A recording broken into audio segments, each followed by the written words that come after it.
So here's the new iPhone SE that just came out, Product Red Edition, and this is considered to be a budget phone, but with a pretty solid camera. So I scoured the internet for all the low-budget, DIY, cinematic camera tricks and figured I should try and pull them off from home with the iPhone SE. I gathered my favorites, tweaked a few, and a big shout out to Karen X, who inspired a lot of these. And while I'm going to be using this phone, they should work with just about any phone or camera you might have as long as you have slow motion video. And the same goes to be said with the supplies you need to make the tricks work. So this is that cool drunk man falling 180 degrees shot. And I'm using the Swiffer because it's got this nice hinge and it's also got these button snaps so you can make it shorter. I'm also going to use one of these cheap phone mounts you might have from your car or something, just so I don't have to put as much tape on the phone, but you probably don't have to use one. Put one piece of gaff tape around the Swiffer itself so it doesn't scratch the phone. And we got the phone on there, and it's a little janky. You probably wouldn't want to dangle this over the edge of the Grand Canyon or the roof of my building, but I still don't think it's going there. It's pretty solid. That's the beauty of gaff tape. And like any good camera trick, you got to spend a lot of time on the floor.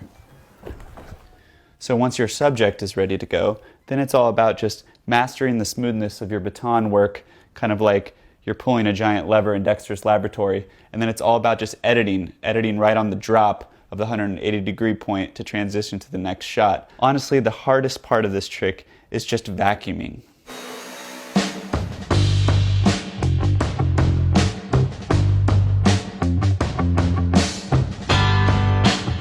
All right, we're on the roof and I got this big scary knife and we're gonna try the Edgar Wright whip pan. I learned this one from Film Right's YouTube channel. Make sure and check them out. Also, don't ever throw a knife at someone. That should go without saying.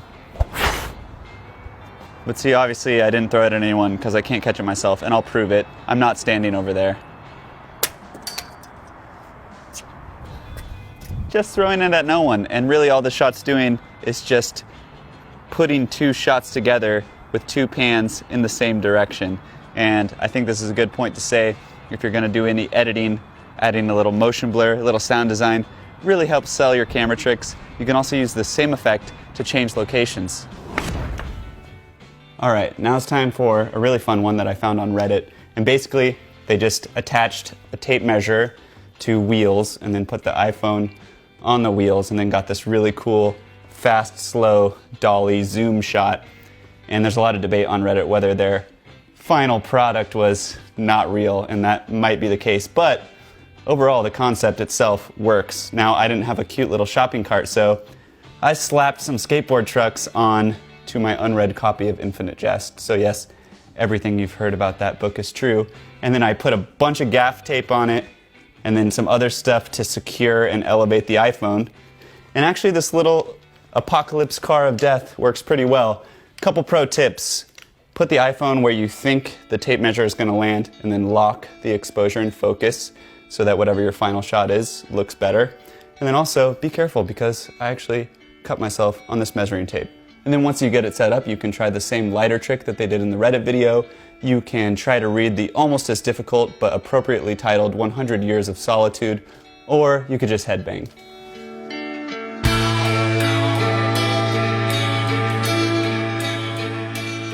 Now, I bet you were wondering where did that sort of demented Johnny Quest montage shot come from, and it's really pretty simple. I used a record player, and then I just put slow motion on, and put the camera facing toward the ceiling, turned it on, and then used my only prop and really my only friend, and hung him over there to just give sort of a spooky stare down.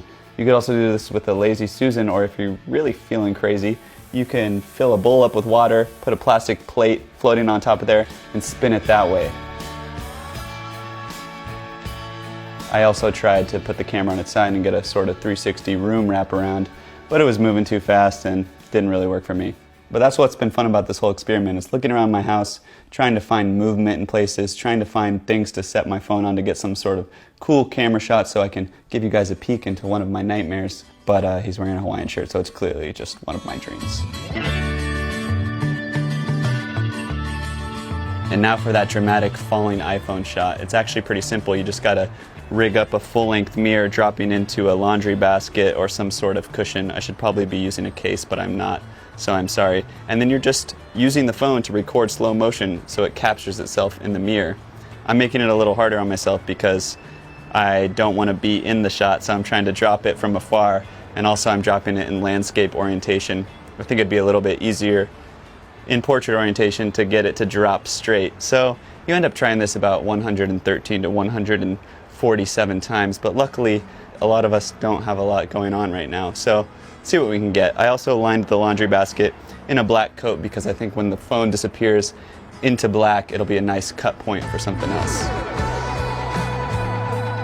Elsewhere in my quest for camera tricks, I came across a lot of quirky little ways to make your shots more fun. There's the age-old flashlight in the lens technique, which some people hate on, but I think looks pretty cool and makes everything look like Star Trek. Then there's that guitar shot from the beginning. That's not much of a camera trick at all. That's just finding some bright sunlight and pointing your strings perpendicular to the lens, and then you might get this rolling shutter effect that sometimes is a bad thing, but in the case of this, it looks pretty cool.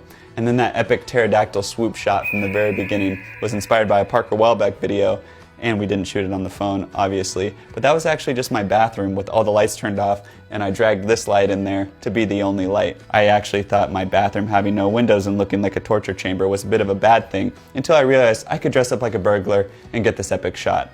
Anyway, thanks so much for watching. Let's all thank everyone who's out there in the world right now doing actual important work.